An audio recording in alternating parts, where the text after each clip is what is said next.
Hello viewers, आज हम पढ़ेंगे एग्जांपल 1 और 2 ऑफ पीएच। ठीक है, तो पहला एग्जांपल है solution of HCl has pH of 2.3, the calculate the pOH and pH। ठीक है, H प्लस।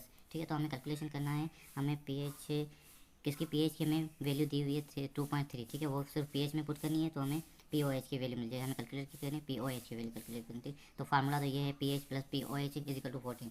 तो उन दोनों की वैल्यू pH की 7 और pOH की 7 तो 40 होगी। तो हम ये pOH की 14 से रखेंगे, उसके बाद ये माइनस करेंगे, ये माइनस दिया। ठीक है, उसके बाद 14 में से 2.3 हम माइनस करेंगे तो हमें pOH कितना मिलेगा, 11.7 मिलेगा। ठीक है, तो pH और लॉग माइनस लॉग लेंगे। ठीक है, तो 10 इंटू ये प्लस हो जाएगा और ये माइनस हो जाएगा, ये 10 इंटू 10⁻3। बस ये आप pOH की वैल्यू ऐसे ही ले सकते हैं, बस 11.3। आगे जाए ना, आगे इसका DMQD मालूम करते हैं। ठीक है, उसके बाद हम आते हैं दूसरे एग्जांपल में। कह रहा है find the pH and pOH and OH and H plus. ठीक है, आप 2.46 इंटू 10⁻⁻40 MQ। इसमें आपको pH भी फाइंड करना है, pOH भी फाइंड करना है। ठीक है, तो सॉल्यूशन क्या है, सॉल्यूशन है KOH एंड पोटेशियम हाइड्रोक्साइड और उसके बाद K पोटेशियम। ठीक है, तो हमें pOH की वैल्यू मिली हुई है। ठीक है, OH की वैल्यू कितनी मिली हुई है हमें, 2.4 इंटू 10⁻⁻9।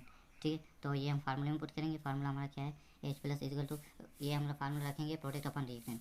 ठीक है, तो उस पर पहले हम ये फाइंड करेंगे जो वैल्यू मिली हुई थी। ठीक है, उसके बाद ये हमारे H प्लस की वैल्यू आ जाएगी 0.7 इंटू 10⁻⁻40। ठीक है, उसके बाद हम इसका लॉग निकालेंगे। लॉग की जगह पे हमें जो उसके H की वैल्यू दी हुई है ना, तो H की वैल्यू लगेगी लॉग की जगह पे। ठीक है, तो ये हमारा प्लस में हो जाएगा। ठीक है, प्लस में हो जाएगा 5.39। उसके बाद सेम ही ये फार्मूला रखेंगे pH प्लस OPH 40। ठीक है, तो 5 उससे कैंसिल हो जाएगा, तो हमारे पास कितना बचेगा, 8.61। ठीक है, बस ये हमने प्रोडक्ट हमारी रिएक्टेंट की पहले फार्मूला रखेंगे, उसके बाद हम सेमी pH और pOH का फार्मूला रखेंगे। उसमें से जो हमें pH मिला है वो हम pH माइनस करेंगे इससे, तो हमारे पास pOH की वैल्यू मिल जाएगी 8.61। ठीक है।